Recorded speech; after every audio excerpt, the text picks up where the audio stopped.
የዘላለም አባት ሆይ የርኅራኄ አባት የመጽናናት ሁሉ አምላክ ይሁንክ። ስምህን ከፍ እንድናረግ እንድናወድስ ስለረዳህን እናመሰግንሃለን።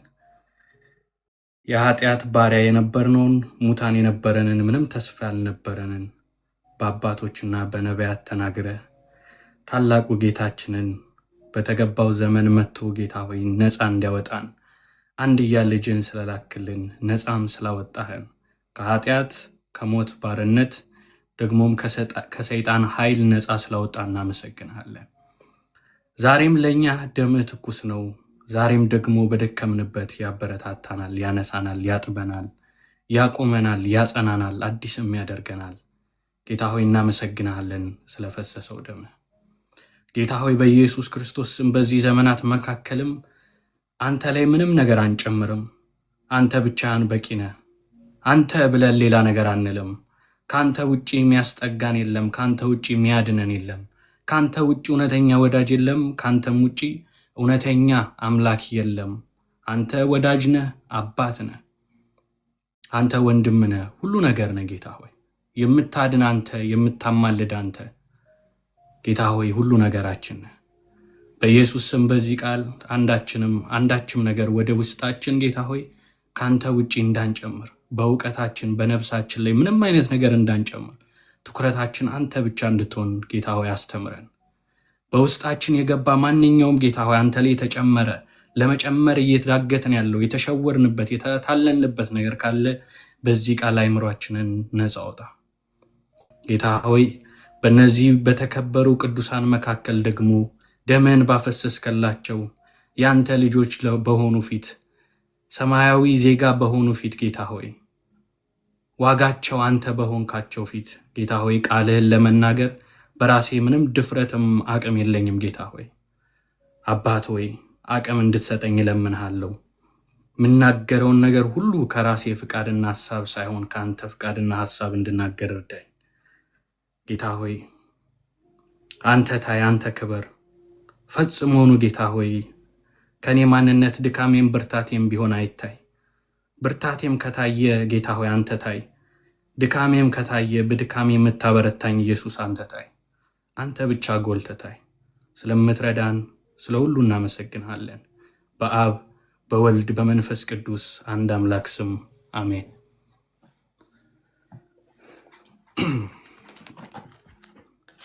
እግዚአብሔር ረዳኛል።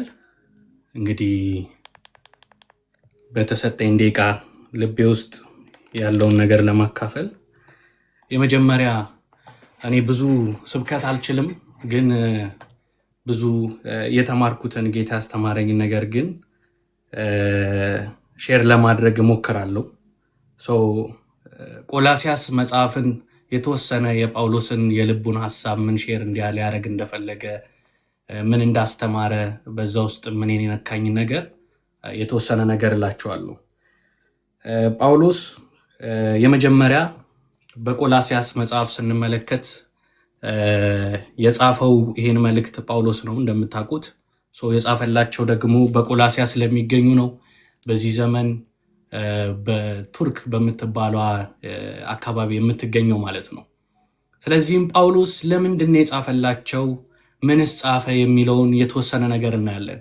ለአማኞች ነው ይህን የሚጽፈው። ይሄ በክርስቶስ ላመኑ ክርስቶስን ለተቀበሉ ነው የሚጽፈው። ነገር ግን ጳውሎስ እችን ቤተክርስቲያን አልተከላትም።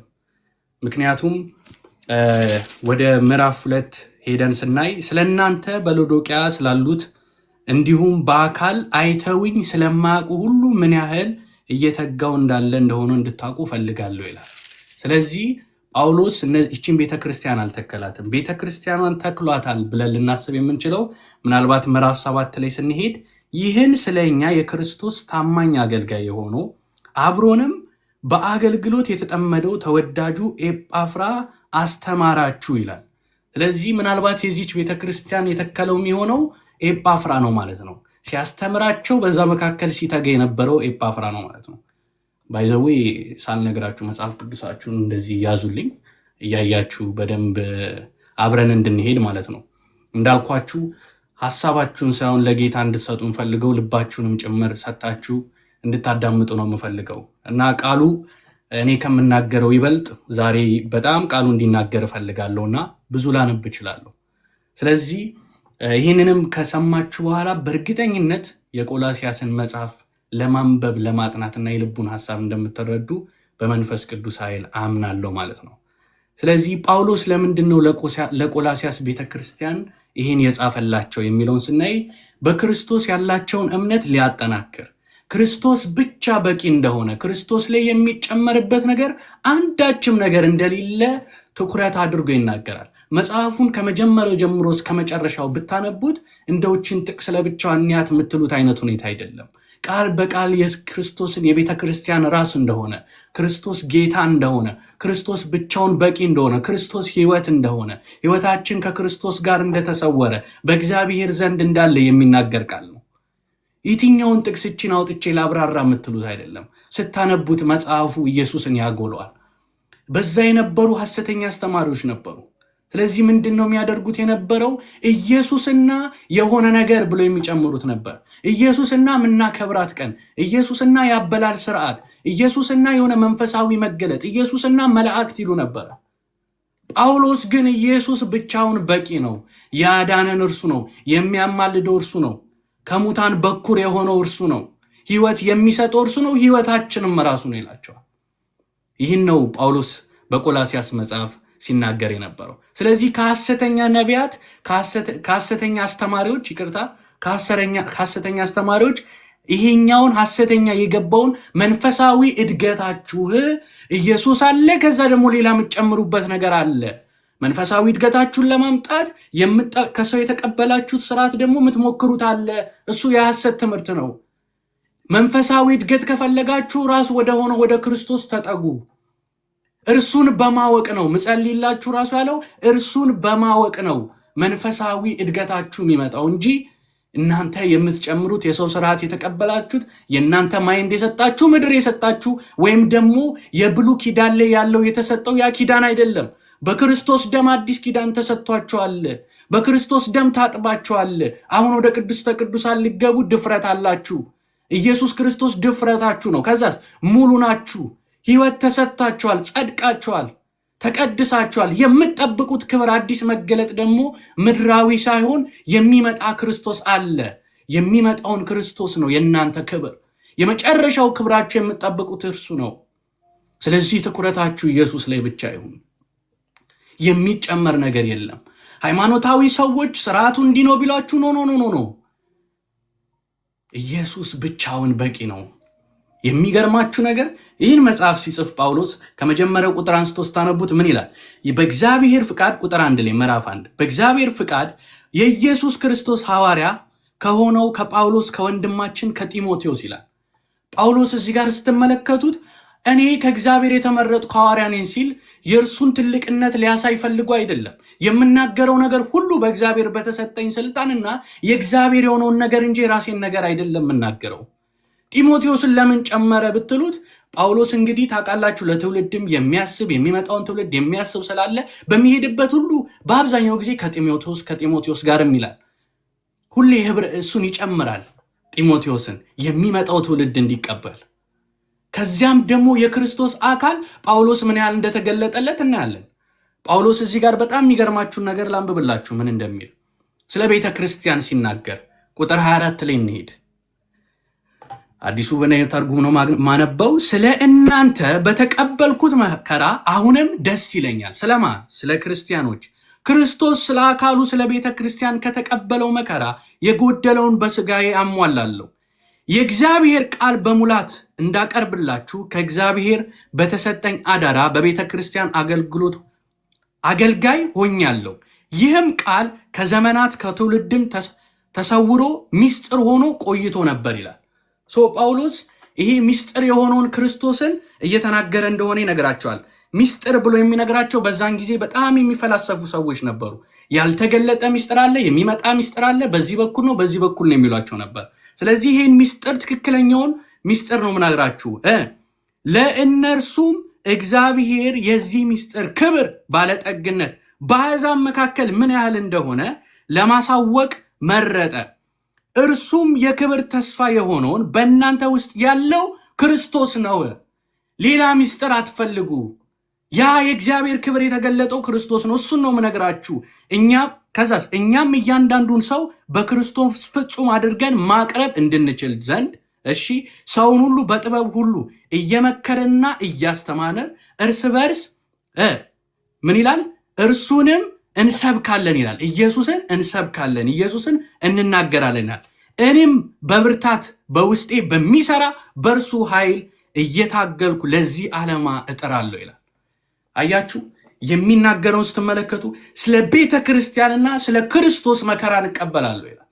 ወደዚህ የመጣውላችሁ ጳውሎስ ብርሃኑ የተገለጠለት ትናንት ከፓስተር ጋርም እያወራን ነበር፣ እየነገረን ነበር እና በሐዋርያት ሥራ ምዕራፍ 9 ላይ ሄዳችሁ ስታዩ ክርስቶስ ሲገለጥለት ቤተ ክርስቲያንን እያሳደደ እያለ ስለምን ታሳድደኛለህ ነው ያለው።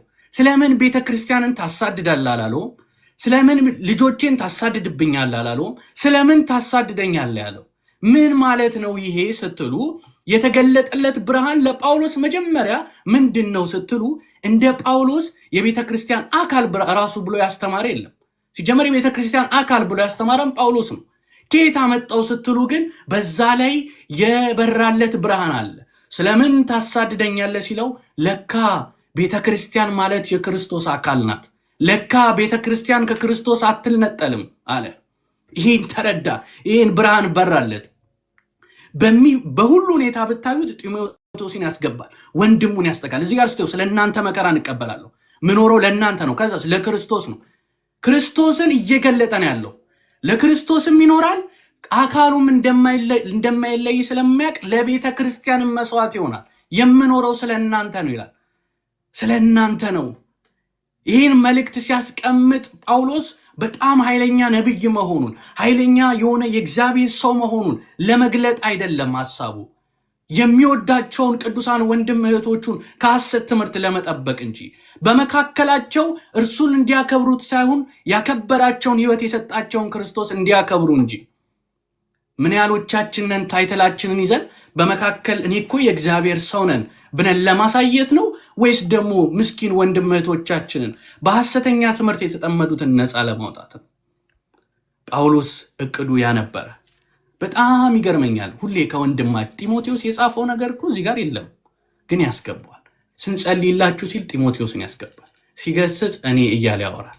አያችሁ፣ ጢሞቴዎስን ተቀባይ እንዲቀበሉት የሚገርም ሰው ነው ጳውሎስ። ከወንድማችሁ ጳውሎስ በቆላሲያስ ለሚኖሩ በክርስቶስ ለሆኑ ቅዱሳንና ታማኝ ወንድሞች ከእግዚአብሔር ከአባታችን ጸጋና ሰላም ይሁን ይላቸዋል። ለዚህ እነዚህ ቅዱሳን ማለት ለእግዚአብሔር የተለዩ የእግዚአብሔር የሆኑ ናቸው። ጸጋና ሰላም ለእናንተ ይሆናል። ሁሌ ሲያስቀድም ጸጋና ሰላም ይላል። ያለ ጸጋ ሰላም የለም፣ በእግዚአብሔር ጸጋ ነው ሰላም ያለው። ስለዚህ ሲል ምን ይላል? ጸጋና ሰላም፣ ጸጋ ይቀድማል ሁሌ። ይሄኛውን እንመለከታለን። ስለዚህ አንደኛው ምንድነው የሐሰተኛ ትምህርት የገባው የሚለውን ነገር ማየት እንችላለን። ምንድነው ሲል ምዕራፍ 2 ላይ እናይና መመለስ ካለብን እንመለሳለን። ምዕራፍ 2 ላይ እናንብበው። ምን ይላል? ከቁጥር 6 ጀምሮ እንደዚህ እናንብበው። እንግዲህ ጌታ ክርስቶስ ኢየሱስን፣ ያው ፓስተርን አንብብ ማለለው እኔ ጋር እስኪደርስ ሰዓት ያልቃል። እንግዲህ ጌታ ክርስቶስ ኢየሱስ እንደተቀበላችሁት እንዲሁ በእርሱ ኑሩ ይላል። በክርስቶስ ኑሩ፣ በእርሱ ተተክላችኋል፣ ታንጻችኋል፣ እንደተማራችሁ በእምነት ጸንታችሁ የተትረፈረፈ ምስጋና እያቀረባችሁ ኑሩ ይላችኋል። አሁን በክርስቶስ ሁሉ ነገር ታንጻችኋል፣ ሁሉ ነገር ተሰጥቷችኋል። ስለዚህ የሚጠበቅባችሁ ምንድነው ሲባል ምስጋና መስጠት ነው። ጨምሩ ነው የሚሏቸው እነዛ። ታዩታላችሁ አሁን ጳውሎስ እንዴት ያን ትምህርት እንደሚያፈርስ። ከዛስ ቁጥር 8 በክርስቶስ ላይ ሳይሆን በሰዎች ልምድና በዚህ ዓለም መሰረታዊ ሕግጋት ላይ በተመሰረተ ፍልስፍና ከንቱ ማግባባ ማንንም ማርኮ እንዳይወስዳችሁ ተጠንቀቁ። የማን ነው አለ? ፍልስፍናው የሰዎች ከክርስቶስ ሳይሆን ይላል። ይሄ የተሰጠው ከክርስቶስ አይደለም። የመለኮት ሙላት ሁሉ በአካሉ በእርሱ ይኖራል። አይገርምም? ራስ በሆነው ክርስቶስ ሙላት የሚመጣው ራስ በሆነው ወደ ክርስቶስ በመጠጋት እንጂ የሰውን ስርዓትና ሃይማኖታዊ ስርዓት የሚለውን በመፈጸም አይደለም። ክርስቶስ ጋር ሄዶ በመጋጠም ነው። ኢየሱስ ጋር ሄዶ በመጠጋት ነው። ሰው በዚህ በኩል ነው፣ በዚህ መንገዱ አንድ ነው። እኔ መንገድ እውነት ሕይወት ነኝ ያለ ክርስቶስ አለ። ከዛስ ራሱ ይናገራል ቁጥር 10 ጀምሮ እናንተም የገዢዎችና የስልጣናት ሁሉ ራስ በሆነው ክርስቶስ ሙሉ ሆናችኋል። የጎደላችሁ የለም፣ በክርስቶስ ሙሉ ናቸው።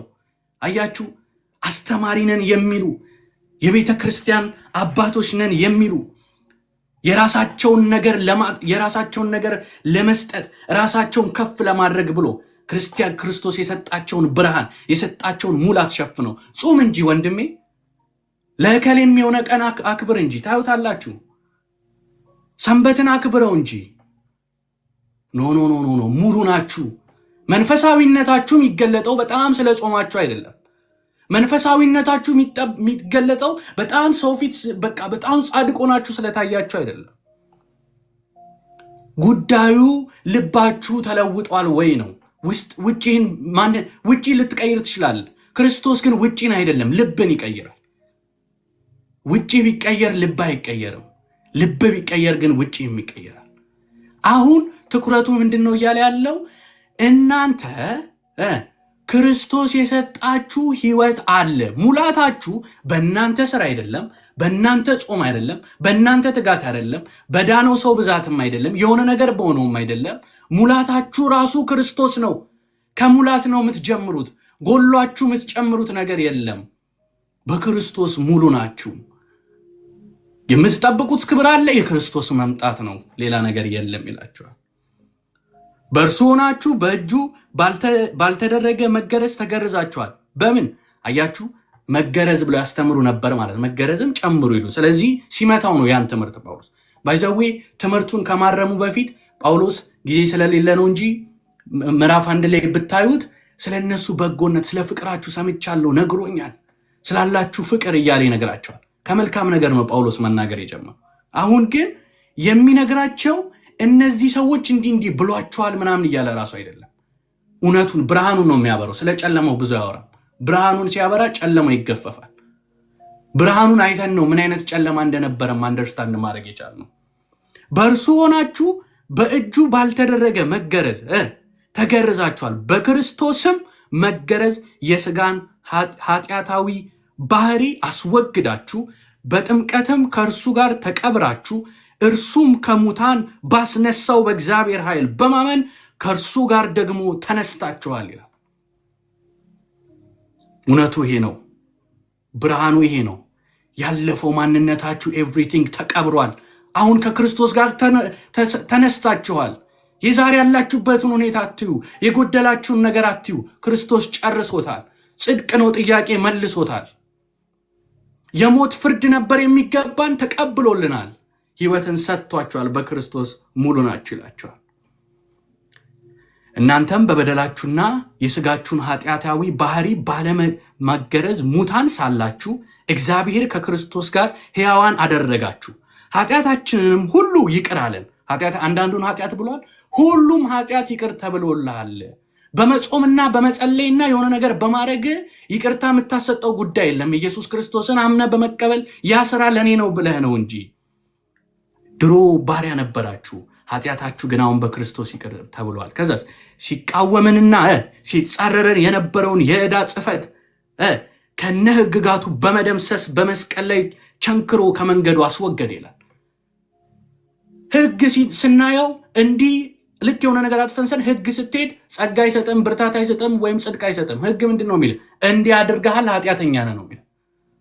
እሱ በመስቀል ላይ አልቋል። ለምን? ክርስቶስ ስለኔ ሲል ከሰማይ አየና ሕጉን ሁሉ መፈጸም ሲያቅተኝ ወረደና እኔ እፈጽምልሃለሁ አለ። ድሮ እኮ ነው ገና ሳልወለድ ከእናቴ ማፀን ገና ሳልወጣ ከሰማይ አየና ፖል አይፈጽመውም። ስለዚህ ምን ላድርግ? እኔ እግዚአብሔር ነኝ፣ እኔ አምላክ ነኝ፣ እኔ ነገስታት ሁሉ ንጉስ ነኝ። ግን ምን አደርጋለሁ? ሰው ሆኜ ወርድና ፖል መፈጸም ያልቻለውን እኔ እፈጽምለታለሁ። ከዛስ ሕጉን ፈጽሜ ሕጉን ለሱ ሰጠዋለሁ። የእርሱን ኃጢአት ወስድና እኔ ጽድቄን እሰጠዋለሁ አለ። ይሄ ነው የእኛ ጌታ። ይሄ ነው እውነቱ የሚነግራቸው። እንግዲህ በምትበሉትም ሆነ በምትጠጡት ወይም በዓልን፣ ወር ማበረቻቻና ሰንበትን በማክበር ነገር ማንም አይፍረድባችሁ። እኔ ጴንጤውን፣ ኦርቶዶክሱን፣ ካቶሊኩን አይመለከተኝም።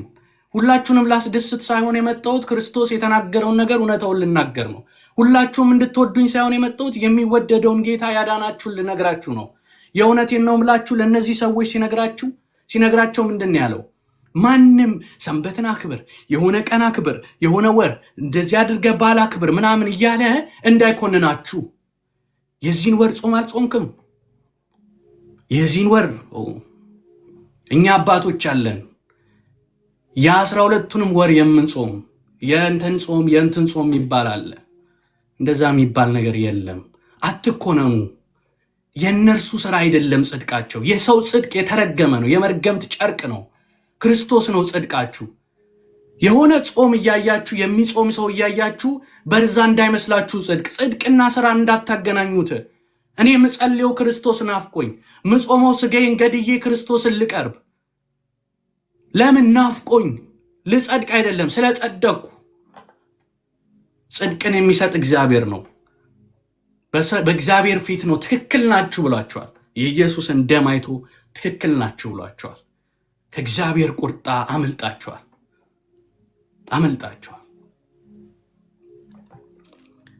ስለዚህ ይህን በዓል እንደዚህ እያላችሁ አታክብሩ፣ እሱ አይሁን ትኩረታቸው እያለ ነው አይደል? ቁጥር 16 ላይ እንግዲህ በምትበሉት ሆነ በምትጠጡት ወይም በበዓል ወር መበርቻቻ ሰንበትም በማክበር ነገር ማንም አይፍረድባችሁ። በምትበሉት ይህን ነው የምትበላው። ይሁን ለአሳማ እንዳትበላ፣ በቃ ትረክሳለህ። ምንም ጥቅም የለም ከዛ በኋላ። ይሄ ነገር እንዲህ ነው እያለ ህግ የሚሰጥ ኖ ማንም እንዳይፈርድባችሁ በክርስቶስ ሁኑና። ሮሜ 8ን ገልጠ ስታነብ በክርስቶስ ላሉት አሁን ኩነኔ የለባቸውም ይልሃል። ወደ ክርስቶስ ውስጥ ገባ እንጂ ለማድረግ አትሞክር። ስትገባ ኩነኔ ይነሳል። ይሄ የተሰጠን ህይወት ደግሞ ይሄን ህይወት ተቀብለ እንዲኮንኑ አትፍቀድላቸው። ከዛ እነሱ የሚያከብሩት ነበር። ብዙ ትንታኔ ውስጥ አልገባም። የሚያከብሩት ነገር ነበር እንዳልኳችሁ ነው። እኔ በማቀው በሀገር የተለያየ አይነት ባህል አለ። የተለያየ አይነት የሚከበር ነገር አለ። ለመላእክቶች የሚሰጥ ክብር አለ። ለነርሱ በዓል ይሰጣል። እግዚአብሔር ይህን አዘውናል ወይ? አይ ቲንክ አንድ የእግዚአብሔር ቃል ብናወጣ በጣም መልካም ይመስለኛል። እናውጣ እስኪ። ቀንን ለማን ነው የምንሰጠው?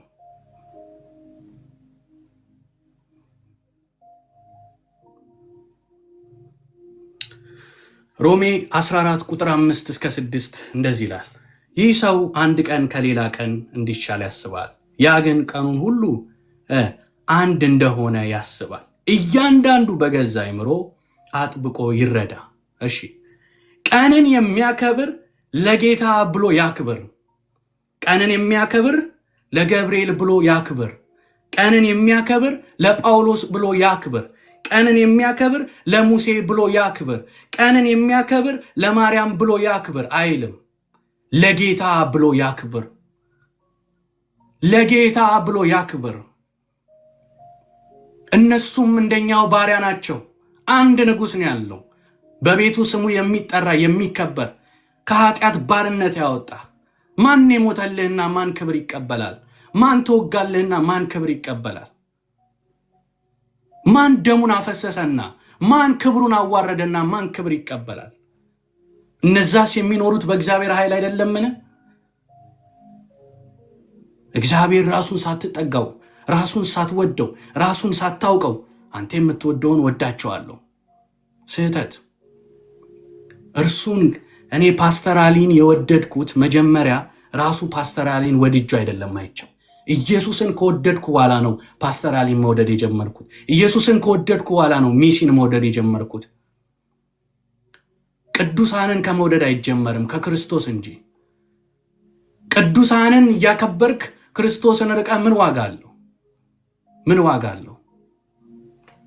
አይልም። ቀን ሁሉ ለጌታ ነው። እንደ እግዚአብሔር ቃል ነግራቸዋለሁ። የሃይማኖት አባቶቻችሁ የሰጧችሁ ከእናቴ ወረስኩት ከአባቴ ወረስኩት ያልከው ሃይማኖት ሁሉ በዚህ ቃል ሲፈተን ባዶ ከሆነ ባዶ ነው። ባዶ ነው። ሁሉ ይፈተናል። በዚህ ክርስቶስ የቤተ ክርስቲያን ራስ ነው። ቤተ ክርስቲያን በዚህ ትፈተናለች። እኔ በቤተ ክርስቲያን ውስጥ ነው ያለሁት፣ እኔ አባት ነኝ እመራለሁ የሚል ሁሉ በዚህ ይፈተናል። በዚህ ቃል ሲፈተን ውድቅ ከሆነ ውድቅ ነው።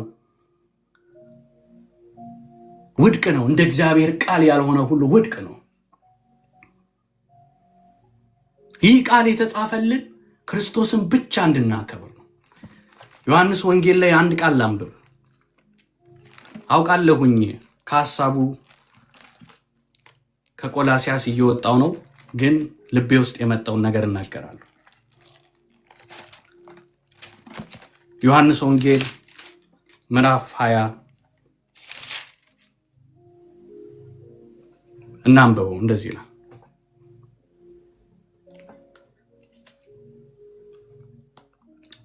ኢየሱስ በዚህ መጽሐፍ ያልተጻፈ ሌሎች ታምራቶች፣ ምልክቶች በደቀ መዛሙርቱ ፊት አድርጓል።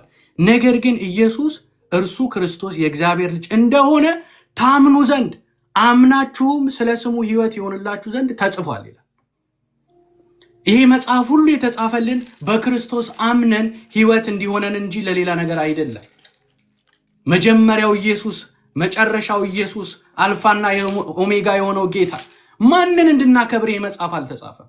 ብሉይ ኪዳንን ስታዩ ይመጣል ይልሃል ጌታ።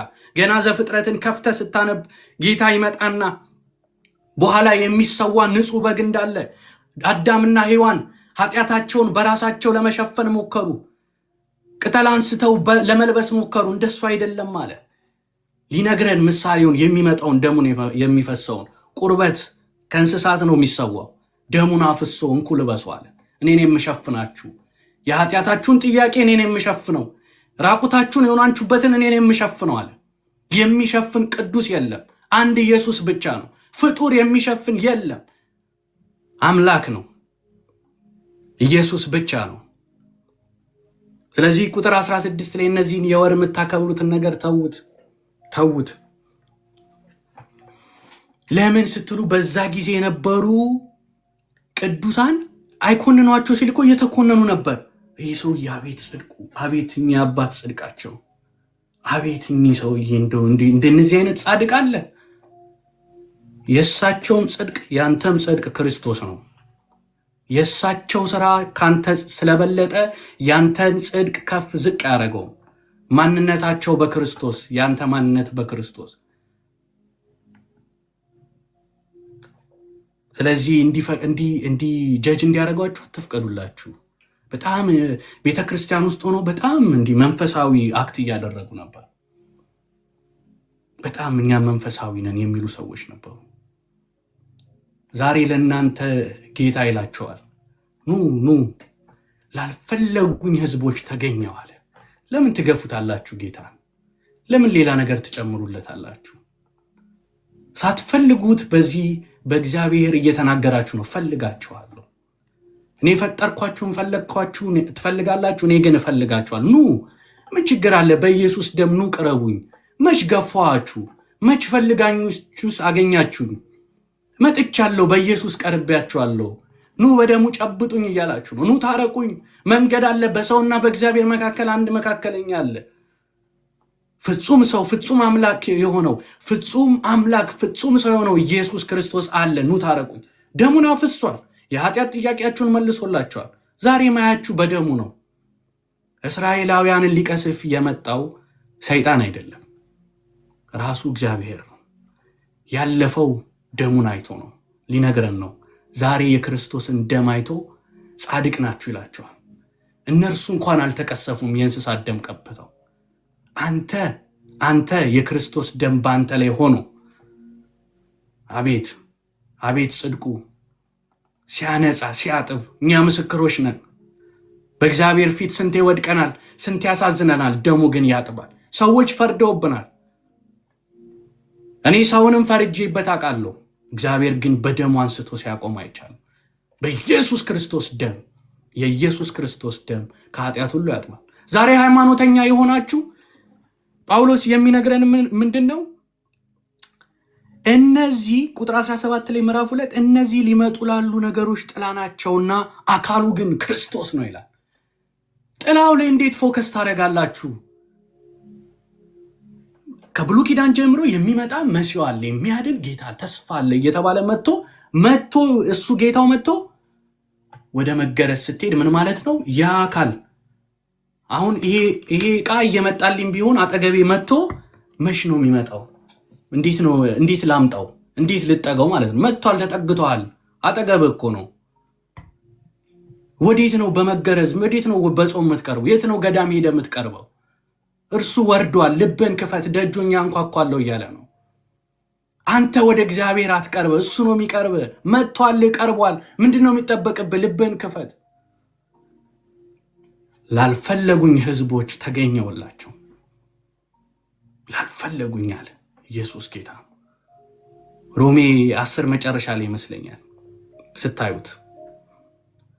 ስለዚህ ዛሬ በየትኛውም ሃይማኖት ውስጥ ነው እኔ ነገራቸዋለሁ። እኔ በክርስቶስ ደም የታጠብኩኝ ከኃጢአት ባርነት ነፃ የወጣሁኝ ዛሬ በምደክምበት የሚያበረታኝ በአብ ቀኝ ያለ አማላጅ የሆነ ክርስቶስ ኢየሱስ በደሙ እያጠበኝ የሚያቆመኝ የምመሰክርለትን ጌታ ነው የምናገረው። ላስደስታችሁ አልመጣሁም።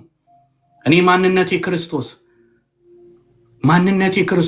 ማንነቴ ጴንጤ አይደለም፣ ማንነቴ ኦርቶዶክስ አይደለም፣ ማንነቴ ካቶሊክ አይደለም። ማንነቴ ክርስቶስ ነው። ኢየሱስ ክርስቶስ ነው ማንነቴ። ስለዚህ በየትኛውም ሃይማኖት ዲኖሚኔሽን ውስጥ ሆኑ በጣም ስትሪክት የሆነ ጾም ሰጥቷችሁ ትጨነቃላችሁ። እንዴት መፈጸም አቃተኝ፣ በአሁኑ አልቆረብኩም፣ ባለፈው አልጾምኩም፣ በአሁኑ እንዲህ አልሄድኩም እያላችሁ ነው። ይጨንቃችኋል። መንፈሳዊ እንዳልሆናችሁ ይሰማችኋል። በዚህ መንገድ መቼም አትሆኑ። ማንን ተጠጉ ግን? አካሉ ግን ክርስቶስ ነው ይላል። ራሱን ክርስቶስን መሲሁን ቅረቡት። መች ገፋችሁ? መች ኃጢአተኛ ነው ብላችሁ ገፋችሁ? ኢየሱስ ከማን ጋር ነው ያለው? ከኃጢአተኛ ጋር።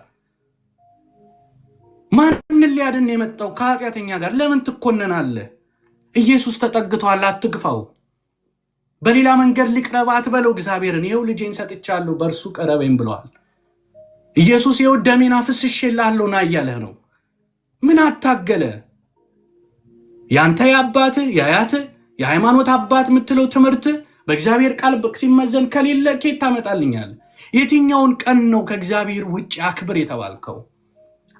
አልተባርክም። ለክርስቶስ ቅዱስ ከሆነው ከጌታ ጋር ተገናኝ።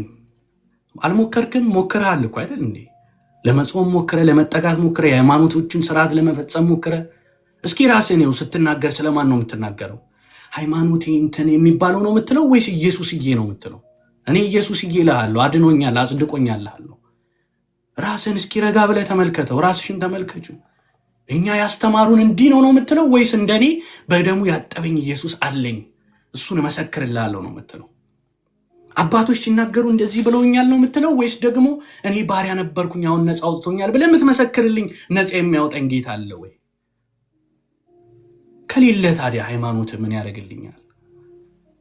የሆነ ተቋም ነው እንዲያቋቋምከው። ህዝብ አብዝተ ምን ልታረገው? ራስን ተመልከት። ኢየሱስ ካላልክ እስኪ በቀን ውስጥ ከኢየሱስ ይልቅ እከሊት አድርጋልኛለች ነው የምትለው? እከሊ አድርጎልኛል ነው የምትለው? ኢየሱስ ነው የምትለው? ራስን እንድታይ ነው። እውነት ስንናገር ልጠሉን ትችላላችሁ፣ ግን እንመሰክራለን። ኢየሱስ ብቻ ነው መንገዱ። ያዳነንን ጌታ እንመሰክራለን። ስለዚህ ጥላው ላይ ሳይሆን የመጣው ጌታ ላይ ትኩረታችሁን አድርጉ። ስርዓቱ ላይ ሳይሆን ስርዓቱን የሰጠውን ጌታ ላይ ትኩረት አድርጉ። ፈጽሞላችኋል፣ ጸድቃችኋል። እቺን የመጨረሻ ክፍል እናገርና አጠቃልላለሁ ጌታ ከረዳኝ።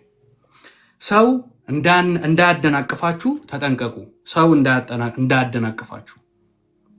እኔ ውስጤ ለምን እንደሆነ አላውቅም፣ 10 እየመጣብኝ ነው። ግን እመኑኝ የእግዚአብሔርን ቃል አንሱት። አባቶቻችሁ ከነገሯችሁ፣ ሃይማኖቴ ካላችሁት፣ እናቴ ካወረሰችን ካላችሁት፣ ህይወት ካልሰጣችሁ አንሱት። ኢየሱስ ካላለ አላለም ነው። ቼክ አድርጉት፣ እዚህ መዝኑት። የአንተ አባት ይመዘናል በዚህ። ይሄ መመዘኛ የለውም። የእግዚአብሔር ሕያው እስትንፋስ ቃል ስለሆነ፣ ሕያው የእግዚአብሔር ቃል ስለሆነ መመዘኛው ይሄ ነው። እዚህ ውስጥ ከሌለ ታታላል። የሆነ በቃ አድመኛ የሆነ ግሩፕ ውስጥ ነህ እንጂ ጌታ ጋር አይደለህም። ስለዚህ ሰው እንዳያደናቅፋችሁ ተጠንቀቁ። ጳውሎስ ይህን ሲናገርኩ በፍቅር እኮ ነው እንዳያደናቅፉብኝ፣ ከጌታ እንዳትሰናከሉብኝ። ዛሬ ኢየሱስ እያላችሁ ያለው እኮ ኑልኝ ወደ እኔ። ሰዎች አስተምሯችሁ ይዟችሁ ነው፣ ሃይማኖተኝነት ይዟችሁ ኑ ተጠጉኝ። ስለዚህ ሰው እንዳያስታችሁ ተጠንቀቁ። እንደዚህ ያለ ሰው ስላየው ራእይ ከመጠን በላይ ራሱን እየካበ በስጋዊ አእምሮ ከንቱ ሐሳብ ተሞልቶ ይታበያል። ይህ ሰው አካል ሁሉ በጅማትና በማሰሪያ እየተጋጠመ ምግብንን እየተቀበለ እግዚአብሔር በሚሰጠው ማደግ ከሚያድግበት ራስ ከሆነው ጋር ግንኙነት የለውም። ይህ ሰው ከክርስቶስ ጋር ምንድነው? ህብረት የለውም፣ ግንኙነት የለውም። እውነተኛ እድገት ከሚሰጠው ጋር ግንኙነት የለውም። ራሱን እየካበ ተገልጦልኛል፣ በዛ ሰዓት ተገልጦልኛል የሚሉ ነበሩ። ይህን ነገር አይቻለሁ የሚሉ ነበሩ። ቁጥር 22 ላይ ምናምን ዝቅ ብላችሁ ስታነቡ ለዚህ ዓለም መርህ ከክርስቶስ ጋር ከሞታችሁ ታዲያ ለምን እነዚህን ዓለም ሰው ለህግ ተገዢ ትሆናላችሁ? አትያዝ፣ አትንካ፣ አትቅመስ እንደሚሉ አይነት እነዚህ ሁሉ በሰው ትእዛዝና ትምህርት ላይ የተመሰረቱ ስለሆኑ በተግባር ላይ ሲውሉ ጠፊ ናቸው ይላል። እነዚህ ነገሮች በገዛ ራሳቸው ላይ ከሚፈጥሩት የአምልኮ ስሜት ከአጉል ትህትና ሰውነትን ከመጨቆን አንጻር በእርግጥ ጥበብ ያለባቸው ይመስላሉ፣ ነገር ግን የስጋን ልቅነት ለመቆጣጠር አንዳች ፋይዳ የላቸውም ይላል። እነዚህ ሰዎች ሲታዩ በጣም ትህትና ያላቸው ይመስላሉ። እነዚህ ሰዎች ሲታዩ በቃ የሆነ መንፈሳዊ አቅም ያላቸው ይመስላሉ። ግን እንደዚህ አታርግ። በዚህ በኩል መቼ እንዴ ዳዊት ሞክሮ እኮ አልሆነለትም። ሙሴ ሞክሮ እኮ አልሆነለትም። ህግ እኮ ነበረ፣ እውቀት ነበረው። ዳዊት ንጉስ ነበረ። አልቻሉም። ቆላስያስ ምዕራፍ 2 ከቁጥር 20 ጀምሮ አልቻሉም። ህግ ቢያስችል ኖሮማ በቻሉ ነበር። አትንካ፣ አትቅመስ፣ እንዲህ አታርግ በሚል አይቻልም። ስጋ እንዲህ ጎሽመ እኔ የሆነ በራሴ አቅም ያለ ክርስቶስ ቆይ እኔ ልቅረበው። ቀርቦ ነው የሚያቀርብህ፣ ተቀብለው ነው የሚያቀርብህ። በራስ አትቀርብም መቼም። እነዚህ የሚያስተምሩት ግን ውሸት ነው። ይሄን አትንካ፣ ይሄን አትቅመስ ያለ ክርስቶስ ሊቀድሱ ያለ ክርስቶስ የቅድስናን ስራ የምንሰራው ስለተቀደሰን እንጂ ለመቀደስ አይደለም። የቀደሰን ስላለ ነው የምንቀደሰው። የገባብን ስላለ ነው። በምናምንበት ጊዜ ዳግም የተወለድንበት መንፈስ ቅዱስ የሚባል ኃይል አለ። የሚቀድስ ወደ ክርስቶስ የሚያስጠጋ በደከመን ጊዜ ወደ እግዚአብሔር የሚማልድልን የእግዚአብሔር መንፈስ በውስጣችን አለ። ልጄ ተመለስ እያለ የሚመልስ እወድሃለሁ እኮ የሞተልን ጌታ መስቀል ላይ አታውም ደሙ ለአንተ ነው እኮ እያለ የሚመልስ ይወድሃል እኮ በድያለሁ ስለ ይወድሃል ና ኃጢአትን አቁም አይደለም ይል ና ይልሃል። ፍቅሩ ራሱ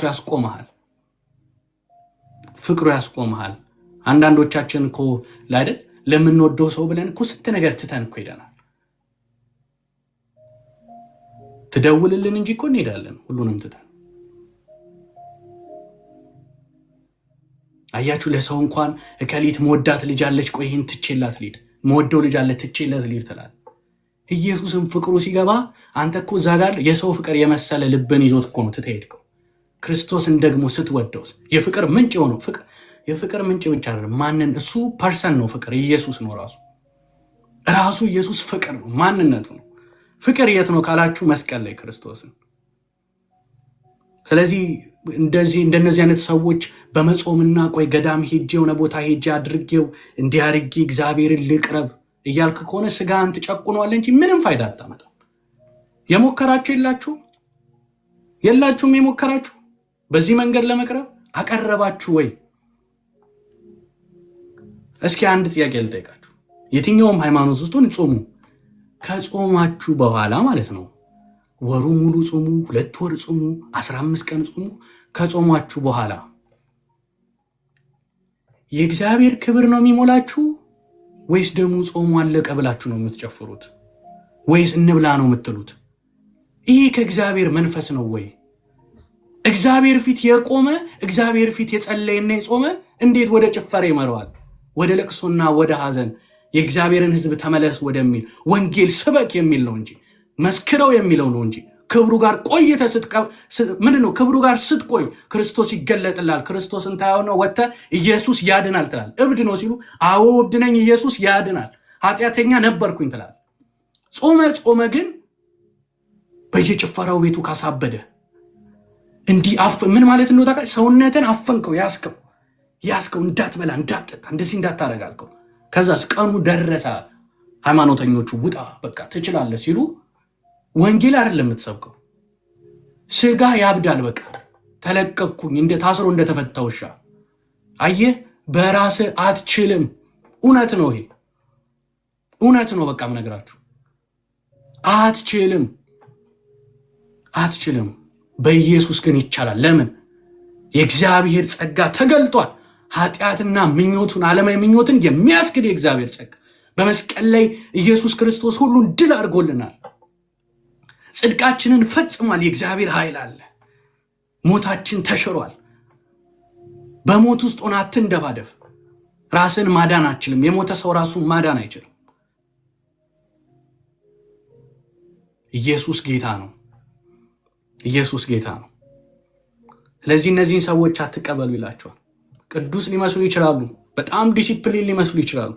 በጣም ኮስታራ፣ አለባበሳቸው የሚገርም፣ በጣም ሃይማኖታዊ ሊሆኑ ይችላሉ። ግን ኖ ከክርስቶስ ጋር አልተጋጠሙም። አባቶች የምትላቸውን አይተህ ኢየሱስን ካለየባቸው ሂድ። ምን ያደርግላል? አቤት ቅዱስናው፣ አቤት ሞገሳቸው። ሞገስ ኢየሱስ ነው። ኢየሱስ ሲታይብ ነው ሞገስ። ስለዚህ የህይወት ለውጥ የሚመጣው ክርስቶስ በእኛ ውስጥ ሲኖር ነው። ራስን ገለ ኑርልኝ ስትለው ነው። ቁጥር 18 እና 19 ላይ እኮ አይታችኋል አይደል እንዴ? ምን ይላል? አጉል ትህትናና የመላእክት አምልኮ የሚወድ አይደል? የሚወድ ማንም ሰው ምንድነው የሚለው? እንዳያደናቅፋችሁ ተጠንቀቁ ይላል። የመላእክት አምልኮ የሚመስል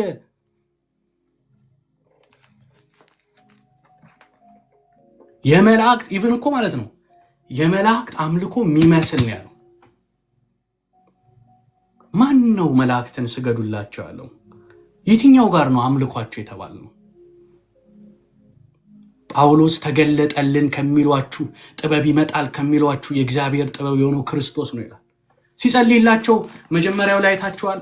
ቁጥር 9 ላይ ከዚህ የተነሳኛ ደግሞ ይህን ከሰማንበት ቀን ጀምሮ እግዚአብሔር የፈቃዱን ዕውቀት በመንፈሳዊ ጥበብ መረዳት ሁሉ ይሞላችሁ ዘንድ ስለእናንተ መጸለይ መለመን አላቋረጥንም ይላል። እዚህ ጋር ጢሞቴዎስንም እዛ ያሉትንም ጨምሮ የምንጸልየውም ይላል። ይሁት ትምህርታቸው ሐሰት ነው ብሎ እኮ አይደለም ትምህርታቸው የሚያፈርሰው። ይሁት እዚህ ጋር ሲያፈርሰው የምንጸልየው ለጌታ እንደሚገባ እንድትኖሩና በሁሉም ደስ እንድታሰኙት ነው።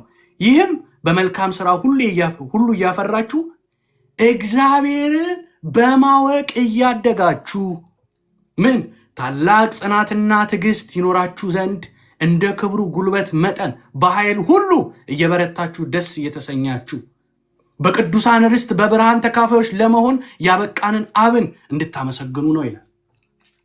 እግዚአብሔርን በማወቅ ነው ጥበብ ያለው። ክርስቶስን ማወቅ ነው ጥበብ። ከክርስቶስ ማወቅ ውጪ የተለየ ጥበብ የለም። ኢየሱስን ከማወቅ ውጪ የተለየ ሌላ ዕውቀት፣ አዲስ ጥበብ የሚገለጥ ነገር የለም። በህልሜ እንትና ተገልጣልኝ ነበር፣ በህልሜ የሆነ መልአክ ተገልጦልኛል አትቀበሉ። የመጨረሻው ክብር የእግዚአብሔር ክብር የሆነው ኢየሱስ ክርስቶስ ተገልጦላቸዋል። አዲስ ክብር አትጠብቁ። አዲስ ክብርም ከጠበቃችሁ የሚመጣውን ጌታ ጠብቁ። ከዚህ የሚበልጥ ክብር የለም። ክብር የእግዚአብሔር ክብር ኢየሱስ ነው። እኔ አላልኩም፣ መጽሐፉ ነው የሚለው። መላእክት የሚመስል ተገለጠልኝ፣ እንደዚህ ሆነ። ለነሱም ክብር ይገባል። ከሰዎች የተሻሉ በዛን ጊዜ ምን ያስቡ ነበር? ከሰዎች የተሻሉ እነዚህ መንፈሳዊ የምንላቸው መላእክቶች ምናምን ከኛ ይሻሉ ነበር ብሎ ያስባሉ። እንደዛ ብለው ነበር አይምሯቸው ውስጥ የሚከቱት። እኛ ከእግዚአብሔር ጋር ለመገናኘት ትንሽ ነን፣ አቅም የለንም፣ ምዕራፍ 3 የሆነ አንድ ቁጥር አንብቤላችሁ ነው የምጨርሰው። ሲያስደነግጣችሁ ትንሽ ነን አቅም የለንም ሲል ኢየሱስ ክርስቶስን ለመቅረብ ደሙ ብቻ በቂ እንደሆነ፣ ክርስቶስን በማመን በቂ እንደሆነ። ይሄ እነሱ እኮ የሚያስገቡባቸው ዕውቀት ምንድነው እንትን የሚላቸው የሚያስገባባቸው ዕውቀት እግዚአብሔርን ለመቅረብ በእንትና በኩል ሂድ፣ ደግሞ በእኛም በኩል ሂድ እያሏቸው እኮ ነው። እኔ ጋርም ና እያለ እኮ ነው። እኔ መንፈሴ መገለጣል እንትናን በህልሜ አይቼዋለሁ የሆነ መልአክ ተገልጦልኛል ሲል ኖ በመላእክት በኩል አይደለም፣ በመላእክት በኩል አይደለም እግዚአብሔርን የምንቀርበው በኢየሱስ ክርስቶስ በኩል እንጂ። መልአክ አሁን እኔ መጥቼ ስጋዬ ደከመኝ ብለው ምንድነው ስጋ? ምን የት ያውቃል ስጋ? መንፈስ እኮ ነው። ደከመኝ እዚህ ኃጢአት እንዲህ እያስቸገረኝ ነው ብትለው የት ይረዳል? ኢየሱስ እኮ ሰው ሆኖ መጣና ሊረዳ አንደርስታንድ ሊያደርግ ህመምን ሊካፈል። ተካድኩ ብትለውን የሐዋርያቶቹ ይሁዳ ክዶኛል አይዞአለሁ። ተሰደድኩ ብትለው ገና እኮ በእናቴ ማህፀን ሳለው በዚች በተወደደች በማርያም ማህፀን ውስጥ ሆኜ ሳለው ወደ ግብፅ ተሰደዱ። ገና ሳልወለድ እኮ ነው ያሳደዱኝ። ስደትህን እረዳለሁ። ታመሃል፣ እስከ መስቀል ድረስ ተሰቃይቻለሁ፣ ደም ይፈሷል። ተትተሃል፣ ተትቻለሁ፣ ተሰቃይቻለሁ፣ በብዙ ነገር እረዳሃለሁ። ተቀባይነት አታል አልተቀበሉኝም። የገዛ ወገኖቼ ወንድሞቼ እንኳን አልተቀበሉኝም። አሁን እሱ በዛ በምድረ በዳ ሄዶ ተፈተነ። መልአክ አሁን ለምሳሌ ምንድነው? አሁን በእኛ መንፈተነው የሚፈተነው ተረዳኝ ብትለው ምንድነው የሚረዳ? ኢየሱስ እኮ መጥቶ እኮ ለእሱ በአብ ቀኝ አይደል እንትና ጳውሎስ ፍቃዱ ሲል የኛ ሰው በሰማይ አለ። አየህ፣ የሚረዳ የሚራራልን ሊራራልን የማይችል ሊቀ ካህን አይደለም ያለን። ምንድነው ሊራራልን የሚችል ነው። ደሙ ያጥባል፣ ያቆማል፣ ያነጻል። ሌላ መንገድ የለም። አትሸወዱ። ስለዚህ ጳውሎስ ይህን ሲናገር መላእክቶችን እየናቀ እያዋረደ ምናምን አይደለም። ኢየሱስ ላይ ሊያስገቡ ሲሉ ኖ መላእክት እኮ የዳኑትን የሚረዱ ናቸው። መላእክት እኮ የእግዚአብሔር የተከበሩ መንፈሳዊ ኃይል ያላቸው ከእግዚአብሔር የሚላኩ ታላቅ ናቸው። ዮሐንስ እንኳን ከፍርሃቱ የተነሳ ፊቱ ሲመጣ ይሰገደለት እኮ ነው። ሁለተኛ ጊዜ ሲመጣ ደንግጦ ይሰገደለት እኮ ነው። ተነስ አለ። እኔም እንዳንተው ባሪያው ነኝ። ተቀብሎ ከተቀበለ እንደ ሰይጣን መባረሩ ነው ለሱ። ስለዚህ ክብር የሚገባው ለኢየሱስ ነው። እኔም ሰጋጅ ነኝ። እኔም ለእግዚአብሔር ጎንበስ የምል ነኝ። ስግደት የሚገባው እርሱ ነው፣ ሊቀ ካህኑ ነው። ሌላ አምላክ የለም፣ ሌላ አምላክ የለም። ኢየሱስ ብቻ ነው ጌታ። ኢየሱስ ብቻ ነው ጌታ። ማንም ተገለጠም ቢላችሁ እንዳታምኑ። በህልሜ አይቼዋለሁ ይሄን መልአክ ምናምን ተዉት። እርሱን ምንም አይጠቅማችሁም። የተገለጠልን በቃሉ ክርስቶስ አለ። ኢየሱስ የሚባል አለ። ትኩረታችሁ ሲሆን ኢየሱስ ላይ መላእክትን አትጨምሩ። ኢየሱስ ላይ የሆነ ነገር አትጨምሩ። ኢየሱስ ብቻውን በቂ ነው። ለምን ያማቸዋል? እኔ በቂ ነኝ ሲል ለምን ያማቸዋል? ኢየሱስ በቂ ነው። ጳውሎስ አትጨምሩት። ኢየሱስ ብቻውን በቂ ነው። ኢየሱስ ያድናል። አማላጅ ሲባል ለሌላ አትስጡት፣ ያማልዳል። በአብ ቀኝ አለ። ከፍቶ ሮሜን ማንበብ ነው። ሮሜ 8:34 ማንበብ ነው። ዕብራውያን 7:25 ማንበብ ነው። አንደኛ ዮሐንስን ከፍተ ስታየው በአብ ዘንድ ጠበቃ አለኝ ይላል። ምዕራፍ 2 ከፍተ ስታነበው ከኃጢአት ብቻ ሳይሆን ከዓለም ሁሉ ኃጢአት ሊያስወግድ የሚችል በእግዚአብሔር ዘንድ ጠበቃ አለ። ምን አታገለ? ለምን ትታገላለህ? ላድን ሲል ቆይ አባቴ ነገር፣ ኧረ እኔ ነኝ አዳኙ፣ እኔ ነኝ አማላጁ። የሚያድነው እሱ፣ የሚያማልድ እሱ፣ ቤዛ የሆነልህ እሱ፣ ነፃ የሚያወጣው እሱ፣ የፈሰሰው የሱ ደም፣ የሱ ሁሉ ነገር። ኢየሱስ ብቻ ያድናል። ኢየሱስ ብቻ ጌታ ነው። ካመመህ ከጨለማው ዘንድ ነህ፣ ካልተቀበልክ ከጨለማው ዘንድ ነህ። ምክንያቱም ሌላው ሲጠራ ሳያመ ኢየሱስ ሲጠራ ካመመ ጨለማውን አብልጠው ስለወደዱ ብርሃንን ጠሉ ይላል። ስለዚህ የመጣበት ብርሃን ስለሆነ ኃጢአትን ስለሚገልጥ ያለበትን ሁኔታ ስለሚገልጥ አትፈልገውም። ሌላው ግን ስትመጣ ጽድቃቸው እንደኛው ነው፣ የመርገምት ጨርቅ ነው። ምንም ችግር የለም። ባዶ ነው ስመጣ ጨለማውን አይገልጥብም። ኢየሱስ ሲባል ግን እውነት ህይወት የሆነው የብርሃን ምንጭ ሆነው ብርሃን ሁሉ ከእርሱ ነው የሚመጣው ኢየሱስ ጌታ የሆነ አምላክ የሆነው ግን ሲመጣ ብርሃኑ ሲበራብህ ግን ጨለማን ይገልጠዋል። ስለዚህ እውነቱን ነግርሃለሁ፣ ኢየሱስ ካልተመቸ የሆነ ስም ስጠራልህ አቤት እርሱማ ምትለኝ ከሆነ አቤት እርሷማ ምትለኝ ከሆነ ኢየሱስ ስል ግን ከከበደ ጨለማን ገልጦባል ማለት ነው። ጨለማን ገልጦባል። ጨለማን የሚገልጥ ጌታ። ስለዚህ ኢየሱስ ክርስቶስ የቤተ ክርስቲያን ራስ ነው። ኢየሱስ ክርስቶስ የቤተ ክርስቲያን ራስ ነው። ኢየሱስ ክርስቶስ የቤተ ክርስቲያን ራስ ነው። መሪዎቿ ፓስተሮች አይደሉም። መሪዎቿ ቄሶች አይደሉም። መሪዎቿ ነቢያት አይደሉም። መሪው የቤተ ክርስቲያን ራስ የሆነው ክርስቶስ ነው። ሁሉ ከእርሱ ስር ነው። ቤተ ክርስቲያንን የሚመራት መላእክት አይደሉም። ቤተ ክርስቲያንን የሚመራ ኢየሱስ ክርስቶስ ብቻ ነው። ኢየሱስ ብቻ ነው። በመንፈሳዊ ኃይል መላእክት ሊበልጡን ይችላሉ። እኛ ግን የእግዚአብሔር ልጆች ነን። በየትኛውም በመጽሐፍ ቅዱስ ቃል ላይ ፈትናችሁ ብታዩ መላእክት የእግዚአብሔር ልጆች ተብለው አያውቁም። እኛ ግን በደሙ በሆነ ክርስቶስ ያለው ታላቅ ፍቅር መጥቶ አድኖን ግን ልጁ አድርጓል። በልጅነት ስልጣን እንበልጣቸዋለን። እኛ የእግዚአብሔር ቤተሰቦች ነን። የሩቅ ዘመድ አይደለንም። መሃላችን ገብቶ የሚያቀርበን አንፈልግም። የሚያቀርበን ራሱ ጌታ ነው። መዳንን የሚሰጥ ጌታ። ጸድቀሃል የምትባለው በእከሌ ፊት አይደለም፣ በእግዚአብሔር ፊት ነህ። እግዚአብሔር ሲያይህ በልጄ በኢየሱስ ክርስቶስ ደም አጽድቅ ያለው ካለ ጸድቀሃል ነው። የሚኮንነ ማን ነው? የሚያጸድቅ እርሱ ክርስቶስ ነው። ክፈቱት። ቤዛ እሱ፣ አዳኝ እሱ፣ አማላጅ እርሱ፣ የነገስታት ንጉስ እሱ፣ የስልጣናት ሁሉ ባለስልጣን፣ የጌቶች ጌታ፣ የኃያላን ኃያል፣ ፍጥረት ሁሉ የእርሱ። ደስ አይልም ሲናገር? ይኸው እርሱ ምዕራፍ 1 ቁጥር 10 እርሱ የማይታየው አምላክ አምሳል ነው። ከፍጥረት ሁሉ በፊት በኩር ነው። ሁሉ ነገር በእርሱ ተፈጥሯል።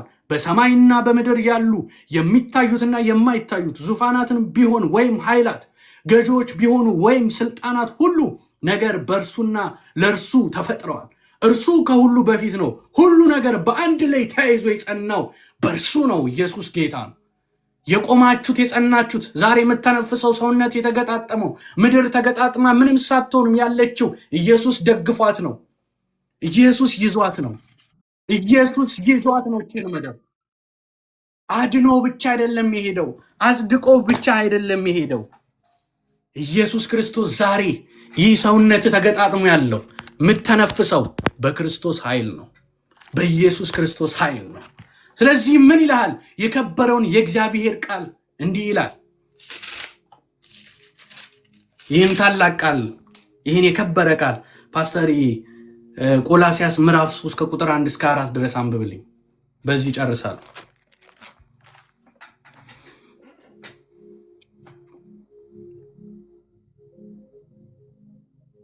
ይሰማል? ድምጼ ይሰማል? yes በደንብ ኦኬ። እሺ ምዕራፍ 3 ከቁጥር 1 እስከ 4 እንግዲህ ከክርስቶስ ጋር ከተነሳችሁ ክርስቶስ በእግዚአብሔር ቀኝ ተቀምጦ ባለበት በላይ ያለውን እሹ።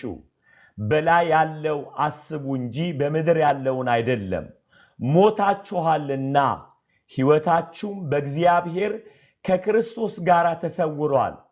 ሕይወታችሁ የሆነው ክርስቶስ በሚገለጥበት ጊዜ በዚያን ጊዜ እናንተ ደግሞ ከእርሱ ጋር በክብር ትገለጣላችሁ። ሃሌሉያ አሜን አሜን። ኢየሱስ ጌታ ነው። ኢየሱስ ጌታ ነው። አያችሁ ይሄ ቃል እንዴት ድንቅ ነው! እንዴት ውብ ነው! እንዴት ታላቅ ነው! ለተረዳው ለተመለከተው አይኖቹን ከሌላ ነገር ላይ አንስቶ ክርስቶስን ለመፈለግ የሚሻ ጨለማው አስቸግሮት ብርሃንን ለሚሻ ይሄ ቃል እንዴት ድንቅ ነው! በክርስቶስ ላለ ሰው ደግሞ እንዴት ድንቅ ነው! ስሙኝ፣ ዛሬ የምትሰሩት ስራ ሊኖራችሁ፣ የትምህርት ዕውቀት ያላችሁበት ደረጃ ሊኖር ይችላል፣ የምትኖሩበት ሀገር ሊኖር ይችላል። ስታንዳርዳችሁ እሱ አይደለም። ፖዚሽናችሁ እሱ አይደለም። በሰው እይታ ስትታዩ ያላችሁ የሆነ ፖዚሽን ታች ሊሆን ይችላል። አሁን ይህን ቃል ስሙት። እንግዲህ በክርስቶስ ጋር ከተነሳችሁ አለ ክርስቶስ በእግዚአብሔር ቀኝ በተቀመጠበት በላይ ያለውን ነገር ሁሉ እሹ። መጀመሪያ ምን አለ? ከክርስቶስ ጋር ከተነሳችሁ። ይሄ ለማን ነው? ለክርስቲያኖች ነው። በትንሣኤው ከክርስቶስ ጋር ከተነሳችሁ በላይ ያለውን እሹ ሲል ለመዳን በላይ ያለውን ፈልጉ እያለ ያለ ነው። ኦልሬዲ ድናሃል። ከእርሱ ያለውን ፈልግ፣ ከእግዚአብሔር ዘንድ ያለውን ፈልግ፣ ሰማያዊውን ነገር ፈልግ። እርሱ ሰማያዊው ነገር ምንድን ነው? ሐሳባችሁ በላይ ባለው እንጂ በምድራዊ ነገር ላይ አይሁን። ለምን አለ? ሞታችኋልና ሕይወታችሁም ይላል። ይሁላችሁ ሐሳባችሁ አሁን በምድራዊ ነገር ላይ አይሁን፣ በሰማይ ባለው ነገር ይላል። ሞታችኋል ስለ የድሮ ማንነት፣ የኃጢአት ማንነት የምትታገል የወደቅክበት የድሮ የሞትክበት ማንነት አሁን ሞቷል። የት? ከክርስቶስ ጋር ቅድምም ሲነግረን ነበር፣ ገብቷል እዛ መቃብር ውስጥ። አሁን በትንሣኤው ህይወት በተቀበልከው በዳንክበት ህይወት ኑር እንጂ አዲስ መገለጥን አትቀበል። አሁን ያለበት የት እንዳለ ገብተዋል ወይ? አሁን ያለበት ፖዚሽኔቱ ጋር እንዳለ ገብተዋል ወይ? ስማኝ፣ የት ነው ሲል ሞታችኋልና ህይወታችሁ ከክርስቶስ ጋር በእግዚአብሔር ዘንድ ተሰውሯል። አንድ ምን ማለት ነው? ህይወትህ ከእግዚአብሔር ጋር እኮ ተሰውሯል ማለት ይችላል እኮ። ከክርስቶስ ጋር የገባው እውነት አለ። ክርስቶስ ከአካሉ አይነጠልማ።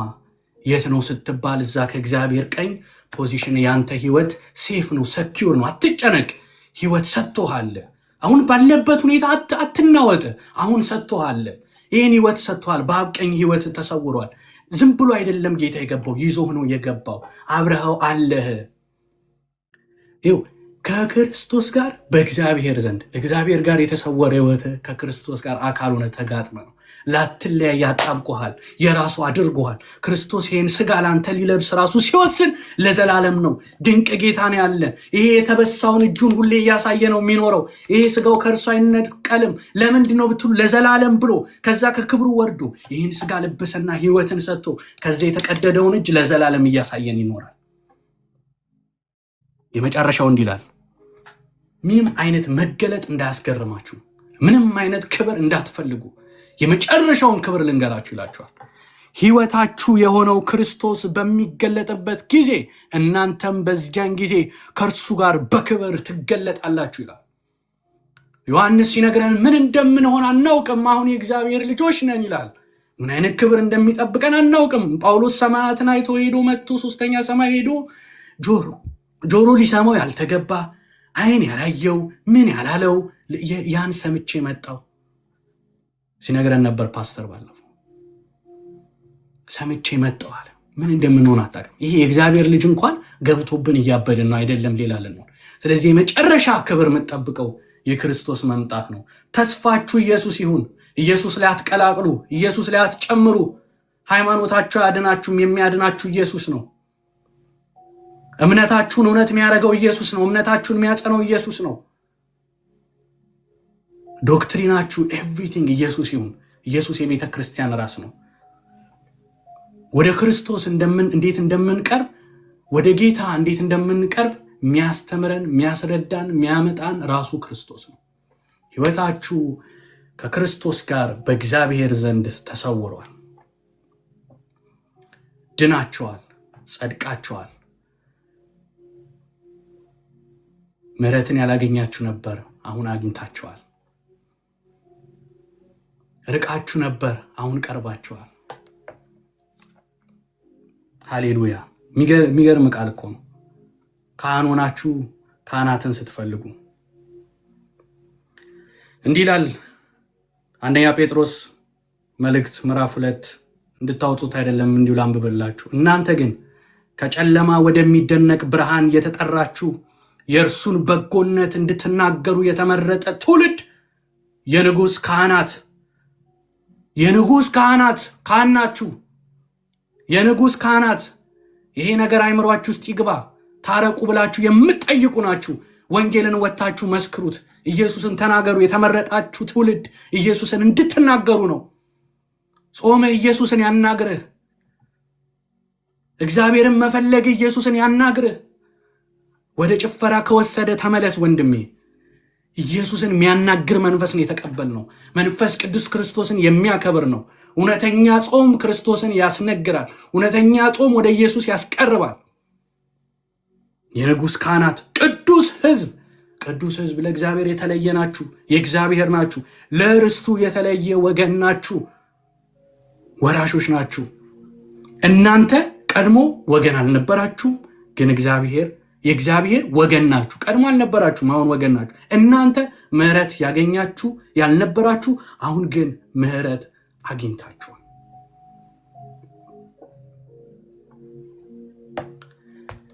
የእግዚአብሔር ታላቁ ጸጋ፣ የእግዚአብሔር ምሕረት፣ የቃሉ ብርሃን፣ ሕይወት የሆነው የሚመጣው ተስፋ የሆነው ስለኛ በመስቀል ላይ የሞተው በሶስተኛው ቀን የተነሳው እያዩት ከፍ ከፍ ብሎ ያረገ በአብ ቀኝ ያለ ደግሞ ስለኛ የሚመጣው ክርስቶስ ሕይወታችሁ ነው።